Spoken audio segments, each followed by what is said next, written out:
أعوذ بالله من الشيطان الرجيم بسم الله الرحمن الرحيم نحمده ونستعينه ونستغفره ونؤمن به ونتوكل عليه ونعوذ بالله من شرور أنفسنا ومن سيئات أعمالنا من يهده الله فلا مضل له ومن يضلل فلا هادي له ونشهد أن لا إله إلا الله وحده لا شريك له ونشهد أن سيدنا وحبيبنا ومولانا محمد بلغ الأولى بكماله كشف الدجى من جماله حسنة جميع خصاله صلوا عليه نحمده ونصلي على رسوله আবাদ আলহামদুলিল্লাহ।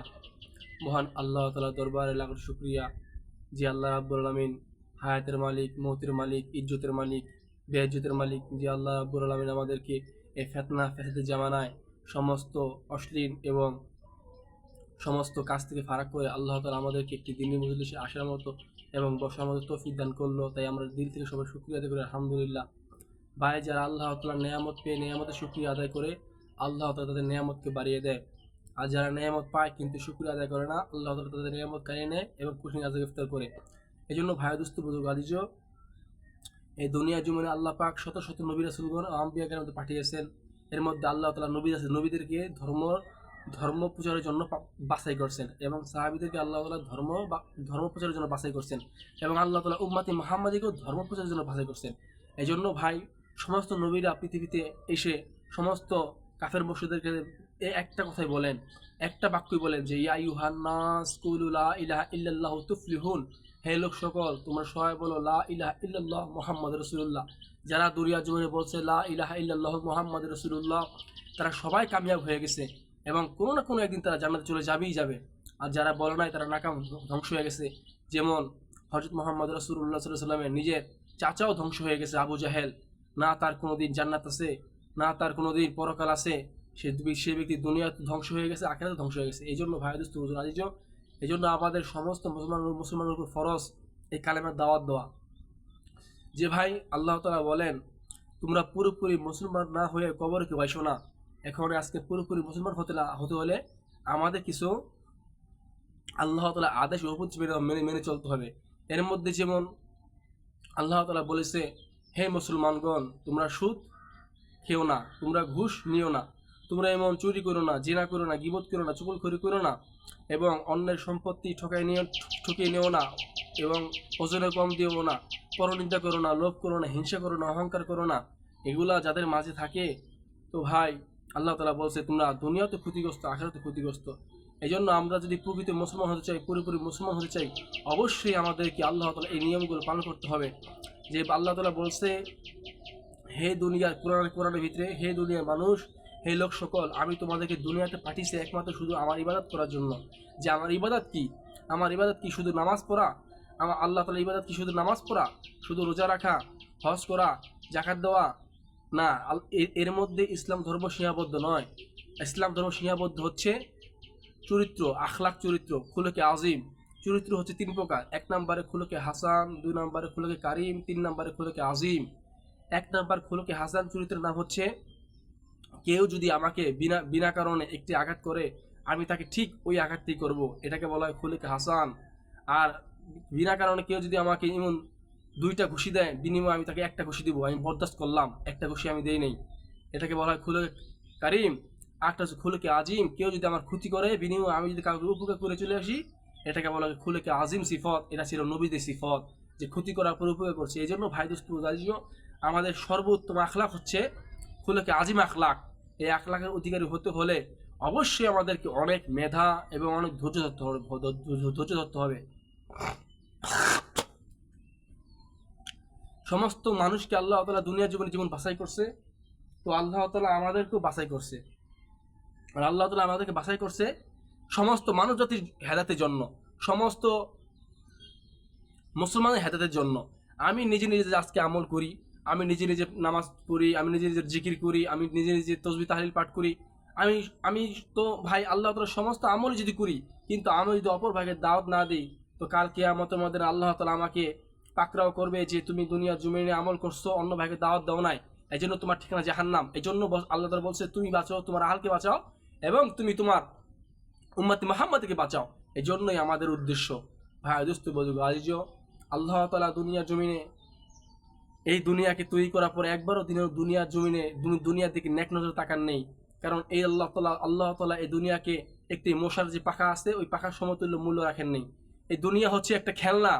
এই দুনিয়ার টাকা টাকা একটি খেলনা কাগজ। এই দুনিয়া গাড়ি বাড়ি ব্যাংক ব্যালেন্স এগুলো একটা খেলনার জিনিস। খেলনার মতো দুনিয়া।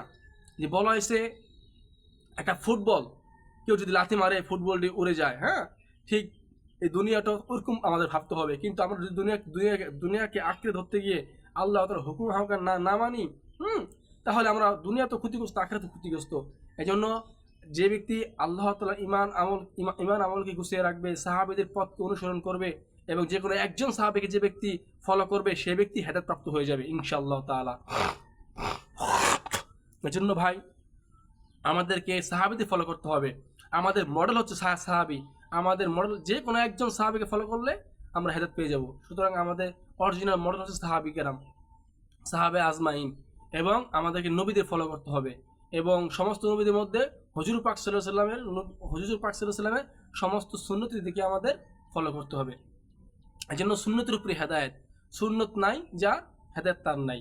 এজন্য 1 নম্বর আল্লাহ, 2 নম্বরে নবীজি, 3 নম্বর সাহাবী কেরাম, আমাদের এগুলো ফলো করতে হবে। এই জন্য আমাদেরকে বেশি বেশি করে কোরআন তাফসীর করতে হবে, কোরআন পাঠ করতে হবে এবং দাওয়াতি জ্ঞানের সাথে লেগে থাকতে হবে।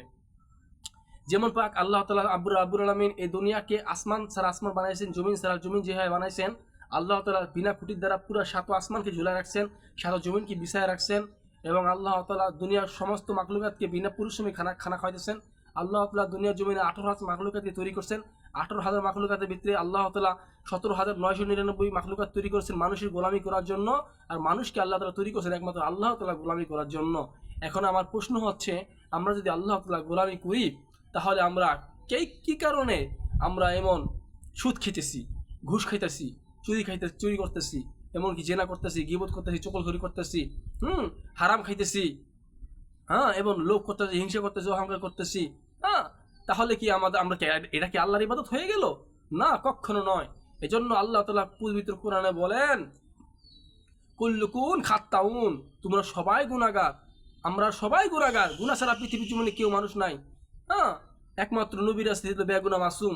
এজন্য ভাই দোস্ত যারা আজ আমরা সবাই গুনাহগার, আমরা অনেক গুনাহ করে ফেলেছি।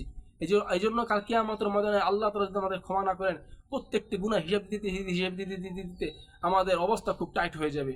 এই জন্য ভাই দোস্ত বুজুর্গ আজিজ, এই গুনাহ থেকে বেঁচে থাকা সবচেয়ে বড় মুসলমানের কাজ হচ্ছে, যে ব্যক্তি গুনাহ থেকে বেঁচে থাকে সে ব্যক্তি হলো প্রকৃত মুসলমান। যে ব্যক্তি যার ভিতরে আল্লাহ তাআলা ভয় আছে সে ব্যক্তি হলো প্রকৃত আলেম। যে ব্যক্তি এমন পাপ করতে ভয় পায় সে ব্যক্তি হলো প্রকৃত আলেম, সে ব্যক্তি হলো প্রকৃত জ্ঞানী। এই জন্য ভাই দোস্ত বুজুর্গ আজিজ, এই দিন নয়, এই দুনিয়াতে আমরা একদিন ছিলাম না, এখন আসি আবার থাকবো না, চলে যাব। এই জন্য ভাই দোস্ত বুজুর্গ আজিজ, আমরা যদি দুনিয়ার জমিন থেকে যখন চলে যাব, তখন আমাদেরকে আল্লাহ তাআলা এই কবরের ভিতরে ফেরেশতাদের মাধ্যমে 3টি প্রশ্ন করবে। 1 নম্বর প্রশ্ন, মান রাব্বুকা, মান দীনুকা, মান নবিয়ুকা, তোমার রবকে, তোমার নবীকে, তোমার দিনকে। যদি আমরা দুনিয়ার জমিনে আল্লাহ হুকুম নবী তরিকা মানি, তাহলে আমরা কবরে গিয়ে প্রশ্নের উত্তর দিব, আমার রব তো আল্লাহ তাআলা, আমার নবী তো হযরত মুহাম্মদ সাল্লাল্লাহু আলাইহি ওয়াসাল্লাম, আমার দিন তো ইসলাম। আর যদি আল্লাহ হুকুম নবী তরিকা না মানি, তাহলে আমরা দুনিয়াতে ক্ষতিগ্রস্ত, আখিরাতে ক্ষতিগ্রস্ত। ফেরেশতাদের প্রশ্নের জবাব আমরা দিতে পারবো না। আর যার কবর খারাপ হয়ে যাবে, তার কবর হাসর খারাপ হয়ে যাবে, মিজান খারাপ হয়ে যাবে, পুলসিরাত খারাপ হয়ে যাবে, ভয়াবহ অবস্থা এবং জাহান্নাম অবধারিত। এই জন্য যার কবর ঠিক তার সমস্ত আমল ঠিক হয়ে যাবে। এই জন্য আমাদের প্রথম মোকাবেলা কবরে। এই জন্য কবরের এই সওয়াল জবাব আমাদের দেওয়ার জন্য আমাদেরকে ঈমান আমলকে তৈরি করতে হবে, ওইভাবে মেহনত করতে হবে। এই জন্য ভাই দোস্ত অবশ্যই আমাদের করণীয় আল্লাহ তাআলার হুকুম নবী তরিকা মানতেই হবে ইনশাআল্লাহ। যা কিছু আলোচনা করলাম, আল্লাহ তাআলা আমাদের উপরে কাম করতে বিধান করুন।